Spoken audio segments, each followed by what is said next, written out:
ब्रेकनंतर आपलं पुन्हा एकदा स्वागत। एक मोठी बातमी। मराठा आरक्षणाबाबतच्या हैदराबाद गॅजेटियर GR विरोधात याचिकेवर सुप्रीम कोर्टात सुनावणी झाली। सुप्रीम कोर्टानं ही याचिका फेटाळत मुंबई हायकोर्टात जाण्याचा सल्ला याचिकाकर्त्यांना दिलाय।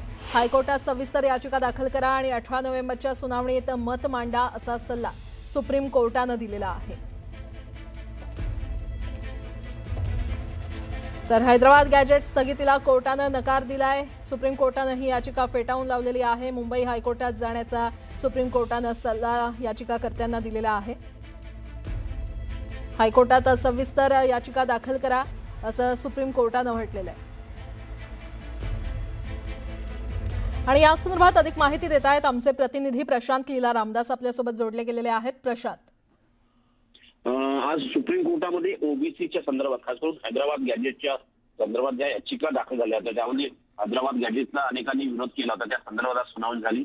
इंदिरा जयसिंग यांनी आज कोर्टापुढे म्हणजे कोर्ट नंबर 3 पुढे आज एकटी केली आणि त्यानंतर कोर्टाने यांना स्पष्ट निर्देश दिले की आपण जी ही मागणी करताय ती मागणी निश्चितपणे आपण मुंबई उच्च न्यायालयात करावी, कारण की मुंबई उच्च न्यायालयामध्ये या संदर्भातली सध्या सुनावणी सुरू आहे।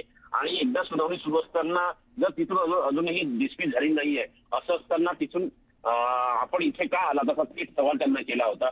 त्यावरती उत्तर देताना कोर्टाने स्पष्ट केलं की या संदर्भात आम्ही जे इंदिरा जयसिंग यांनी स्पष्ट युक्तिवाद करताना दावा केला की आम्ही या संदर्भातल्या आमच्या ज्या मागण्या आहेत त्या मागण्यावरती उच्च न्यायालय त्यावरती सुनावणी घेण्यास तयार नाहीये। त्यामुळे सुप्रीम कोर्टाने या संदर्भात दिशानिर्देश देत त्या संपूर्ण इंदिरा जयसिंग यांच्या ज्या याचिकाकर्ते आहेत याचिकाकर्त्यांच्या वतीने ज्या मागण्या त्यात इन्क्लूड करण्यात याव्या आणि येत्या 18 नोव्हेंबरला या संदर्भात सुनावणी घ्यावी। आणि 18 नोव्हेंबर सुनावणी घेण्याचे मुंबई उच्च न्यायालयात आदेश देत त्यांनी इथे ज्या याचिका दाखल करायला सर्व याचिका फेटाळून लावल्या आहे। आता ओबीसीच्या संदर्भातली जी सुनावणी आहे ज्यानंतर मराठा आंदोलनानंतर जे ओबीसीच्या संदर्भात हैदराबाद गॅजेट काढण्यात आला होता त्या हैदराबाद गॅजेटच्या संदर्भातली आता सुनावणी मुंबई उच्च न्यायालयात होणार आहे येत्या 18 नोव्हेंबर रोजी। स्टुडिओ ठीक आहे प्रशांत, धन्यवाद या संपूर्ण माहितीसाठी। गडचिरोली जिल्ह्यामध्ये स्थानिक स्वराज्य संस्था निवडणुकीच्या पार्श्वभूमीवर राष्ट्रवादी काँग्रेस अजित पवार गटाने जाहीर सभा आणि मेळाव्यांचा धडाका सुरू केलेला आहे। महायुतीत जिल्ह्यातल्या सगळ्या निवडणुका लढण्याची तयारी आहे। त्यांनी युतीचा प्रस्ताव द्यावा। मग राष्ट्रवादी नेते धर्मराव बाबा आत्राम यांनी मत व्यक्त केलंय की चारमोशी इथल्या जाहीर सभेत भाजपला आव्हान देण्याची भाषा करणारे अजित पवार गटाचे नेते माजी मंत्री धर्मराव बाबा आत्राम यांनी अचानक हा पवित्रा बदलल्यानं वरच्या पातळीवर राजकीय हालचाली घडल्याची शक्यता वर्तवली जाते।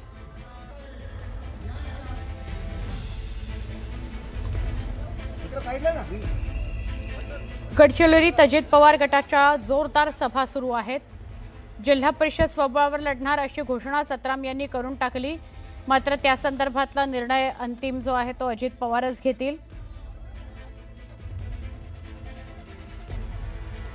गडचिरोलीमध्ये वेगवान घडामोडी घडतायत। महापालिका निवडणुकांसाठी राष्ट्रवादी काँग्रेसने कंबर कसलेली आहे आणि वेगवेगळ्या सभा बैठका यांचा धडाकाच लावलेला आहे।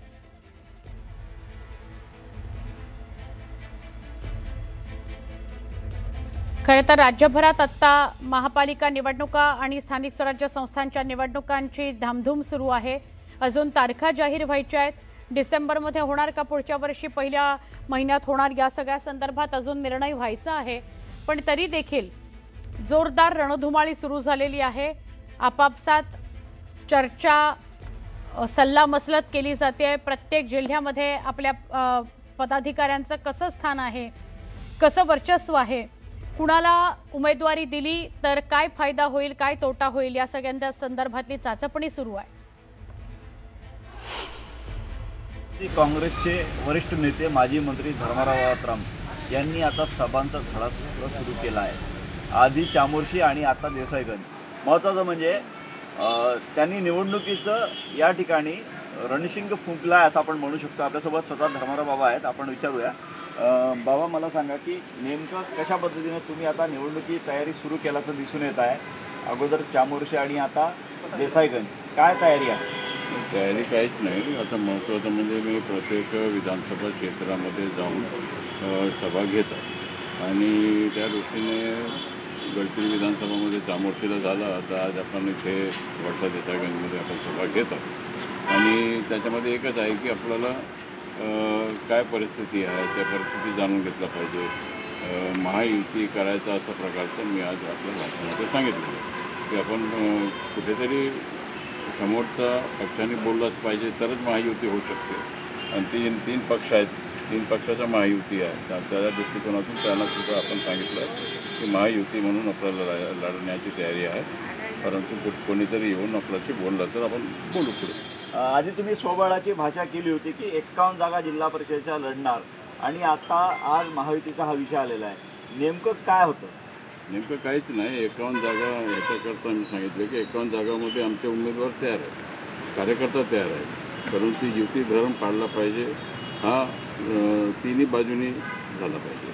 आणि त्या दृष्टिकोनातून सगळ्यांचं मत हेच आहे की वरिष्ठ नेत्यांचं की आपण युती म्हणून पहिले आपण पाहायचं. युती होत असेल तर तिथे युती करायचं, युती होत नसेल तर मग मैत्रीपूर्ण लढायचं असं. म्हणजे भाजपकडून युतीचा प्रस्ताव येईल का याची आपण वाट बघत आहात? नाही, आता आमचं तयारी 51 जागाचं झालेलं आहे. परंतु जर महायुती होत असेल तर किती जागा सोडायचा, काय सोडायचा, कसं करायचं, काय करायचं निर्णय घेण्यामध्ये आता आम्ही त्या दृष्टीने निर्णय घेऊ. 3 नगर परिषदांच्या निवडणुका अगोदर आहेत, आरमोरी, देसाईगंज, गडचिरोली. त्या ठिकाणी आता तुम्ही जिल्हा परिषदेचं गणित सांगितलं, नगर परिषदेमध्ये काय गणित राहील? नगर परिषदेमध्ये गणित तेच राहणार आहे की महायुतीचंच अध्यक्ष असेल. एकूणच राजकीय गणित काय असू शकते आता धर्माराव यांनी स्पष्ट केलेलं आहे. त्यामुळे येणाऱ्या काळात भाजप आणि शिंदे गटाची काय भूमिका राहील त्यावर सगळं गणित अवलंबून राहणार आहे. महेश तिवारी, न्यूज 18 लोकमत, गडचिरोली. छत्रपती संभाजीनगरमध्ये जैन समाजानं भव्य मूक मोर्चा काढला. पुण्यातील महावीर मंदिर HND हॉस्टेल जमीन विक्री रद्द करण्याकरता जैन समाज रस्त्यावर उतरला. राजा बाजार संस्थान गणपती या ठिकाणावरून विभागीय आयुक्त कार्यालयावर हा मोर्चा धडकणार आहे. गोखले बिल्डरनी हे प्रकरण संपलंय, जमीन व्यवहार रद्द करतोय अशा प्रकारचा मेल खरं तर टाकलेला आहे, पण तरी सुद्धा जैन बोर्डिंग जमीन विक्री संदर्भात मोर्चा काढण्यात आलेला आहे. जैन समाज संभाजीनगरमध्ये रस्त्यावर उतरलेला आहे, भव्य मूक मोर्चा काढण्यात आलेला आहे. आमचे प्रतिनिधी अविनाश कानडजे यांच्याशी आपण अधिक बोलूया. अविनाश, काय अपडेट?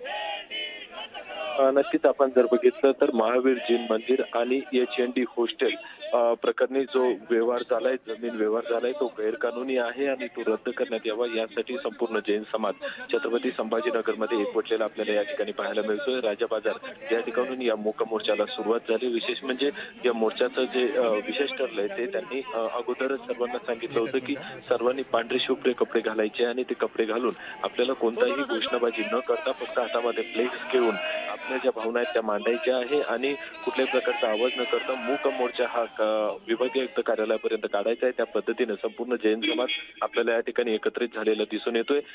HND हॉस्टेल प्रकरणी जो व्यवहार झालाय तो गैरकानूनी आहे आणि तो जमिनीचा सौदा जो आहे तो रद्द करण्यात यावा.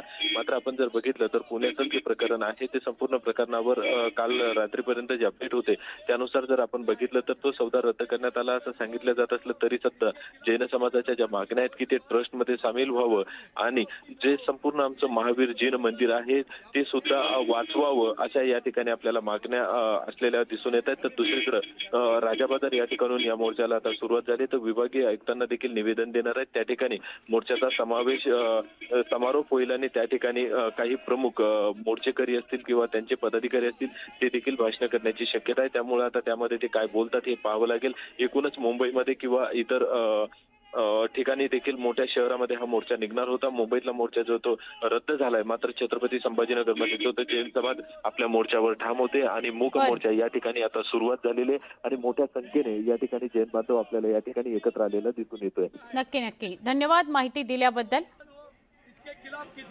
आता आपण बघूया जैन बोर्डिंग जमीन व्यवहार प्रकरणामध्ये आचार्य गुप्त नंदी महाराज पत्रकार परिषद घेत आहेत, त्याचं थेट प्रक्षेपण कराऊंगा. जितना मुझसे बन सकता मैं करूंगा. और मुरलीधर अन्ना मोहोल के परम मित्र विशाल गोखले हैं, तो मित्र होने के कारण से मित्र के नाते उन्होंने उनसे कहा कि तू इसमें से डील कैंसिल कर. और विशाल ने अपनी विशालता दिखलाते हुए, उन्होंने अपने मित्र का आदर रखते हुए और धर्म की भावना का मान रखते हुए, गुरु पर श्रद्धा रखते हुए उन्होंने डील कैंसिल किया है. बहुत अच्छा कार्य किया है. मैं इससे आश्वस्त हूँ, मैं प्रसन्न हूँ मैं उनको आशीर्वाद देता हूं, लेकिन अभी ये हमारा एक पाउल हुआ है, अभी हमारा पूरा लक्ष्य प्राप्त नहीं हुआ है। जब तक ये पूरी डील कैंसिल नहीं होती है, मतलब अभी ट्रस्टी इसके महादोषी, पहले ही ट्रस्टी दोषी है। यदि आज इतना बड़ा बखेड़ा खड़ा हुआ है तो ट्रस्ट के कारण से हुआ है। ट्रस्ट की महाभ्रष्टता से सारे परेशानी खड़ी हुई है, तो ट्रस्टियों को इसके अंदर से माघार लेना चाहिए और जो गैर कानून की डील उन्होंने की है उसे पूरा कैंसिलेशन करना चाहिए।